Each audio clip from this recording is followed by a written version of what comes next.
10,000 years will give you such a crick in the neck. Hang on a second. Whoa! Wow! Does it feel good to be out of there?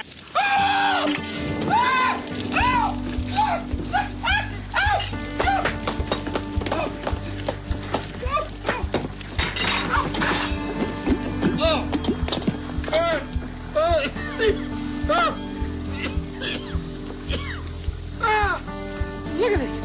My first day as a woman, I'm getting hot flashes. Here's my idea for a fucking sport.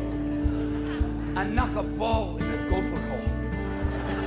Oh, you mean like pool? Fuck off, pool! Not with a straight stick, with a little fucked up stick. I whack the ball that goes in a gopher hole. Oh, you mean like croquet? Fuck croquet! I put the whole hundreds of yards away! Oh, fuck out, yeah! Great fun there! Oh, yeah, that's a great thing! Oh, like a bowling thing. Fuck no! Not straight, I put shit in the way! Like trees and bushes and high grass, so you can lose your fucking ball and go whacking away with a fucking tire iron! Whacking away, and each time you miss, you feel like you're gonna have a stroke. Fuck, that's what we'll call it. A stroke, because every time you miss, you feel like you're gonna fucking die. Oh, great. Oh, here's a bit of fun. Oh, fuck, this is brilliant. Right near the end, I'll put a flat piece with a little flag to give you fucking hope. But then I'll put a pool and a sandbox to fuck with your ball again. You'll be there trashing your ass, jerking away in the sand.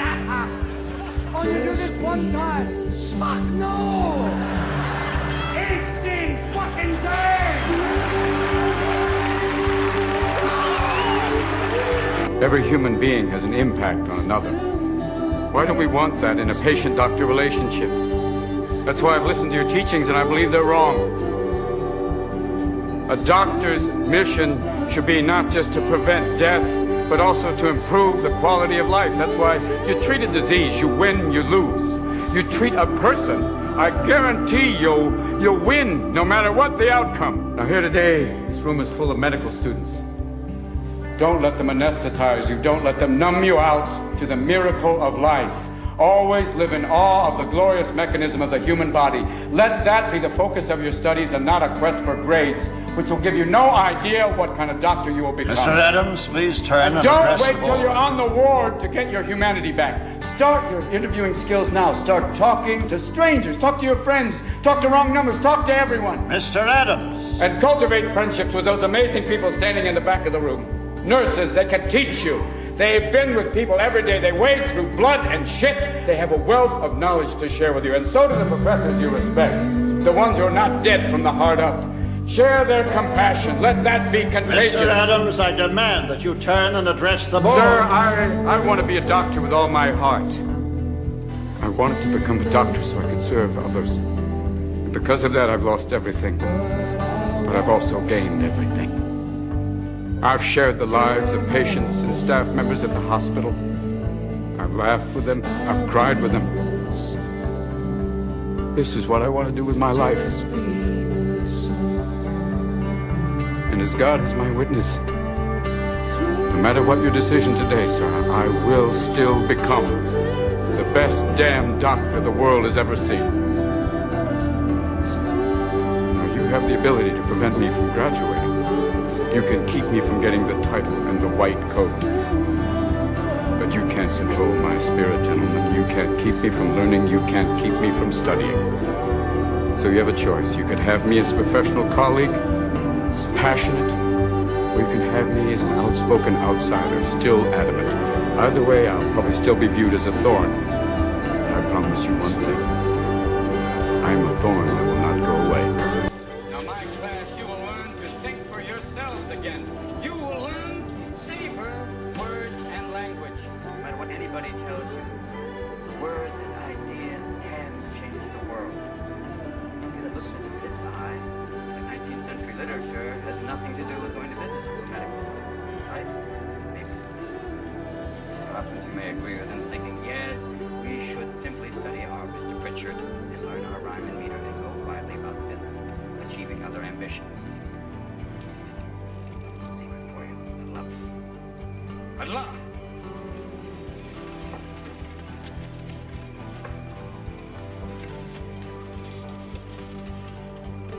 We don't read and write poetry because it's cute.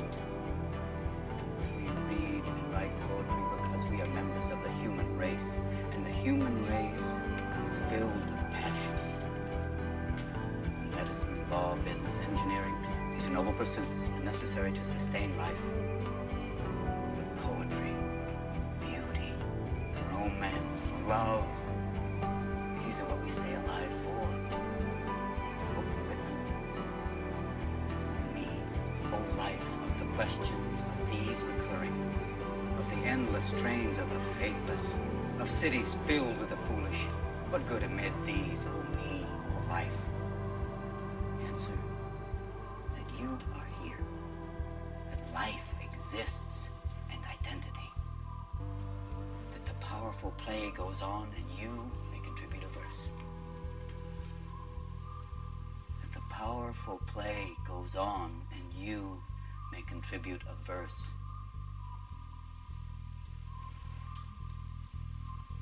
What will your verse be? Yes, what will your verse be? How can we see the world with hopeful eyes towards a better tomorrow, when a future that to some seems so bleak will never truly come to rescue us from their own anguish, from our own anguish? How can we continue to fight through our pain in life, whether it comes in the form of the physical, the mental, or even the spiritual, when all we have been taught in our lives is to fulfill the prearranged wishes and ambitions of maybe our parents, our pastors, our school counselors, our therapists, our teachers, our wives, our husbands, and to others that we surrender our lives to? And in this extremely sacrificial pursuit, what is it all for? What does it all mean? Is it just for attaining the title of being successful? But what is success? Who defines it? And better yet, whom outside of the person you are can tell you with absolute, unabridged certainty that their version of success is best tailored for cultivating your skills, your abilities, and most of all, your inner genius, the genius that each of us innately has within us. In this way, it would seem that we can hardly get to live and enjoy life because by this definition we are just paying bills until we die. Our culture, however, seems to define success by the one who has the most money in their bank account and the one who has the biggest, most indulgent, overindulgent lifestyles. This person alone is the winner for the take-home prize of this prescribed crown of embossed gemstones that is materialism. This person becomes the successful one. But in all the multitude of monotony, did you ever wonder by this definition of success? In all of the overabundant flooding on the plane of the excess, to worshipping this idea, like it was God himself, did you ever have an opinion as to what you wanted your definition of success in life to be? Did you ever dare to ask in all of the controlled and all the planning set out by the influentially dynamical elements of our society, the people we address with a sense of subservience, a holier-than-thou attitude, if you will, even though they maybe actually have not achieved the reward of our respect, our favor, what it is we want out of life? What is it we want out of our life to become, to aspire?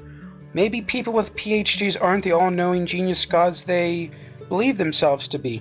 Maybe the dogmatic preacher who blood roars the teachings of the all-loving God is not in fact all-loving himself.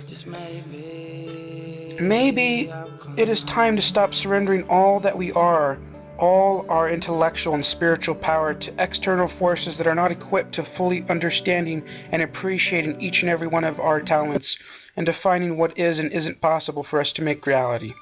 What if the answers have always been there in our life? What if they are inside us, dormant and waiting for us to awaken them into the physical world?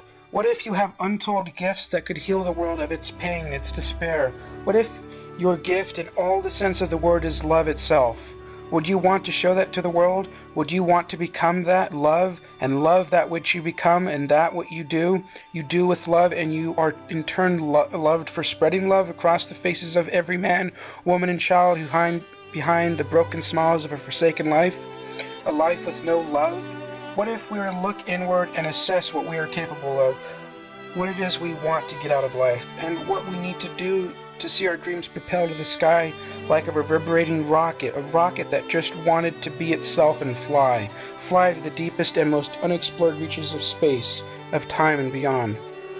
Whatever life becomes in the end, I will remember that the world lost yet another genius, another healer, another visionary and comedic genius, a person who at birth aspired to make their parents happy and brighten up the world that seemed to be steeped in the dark ages once more.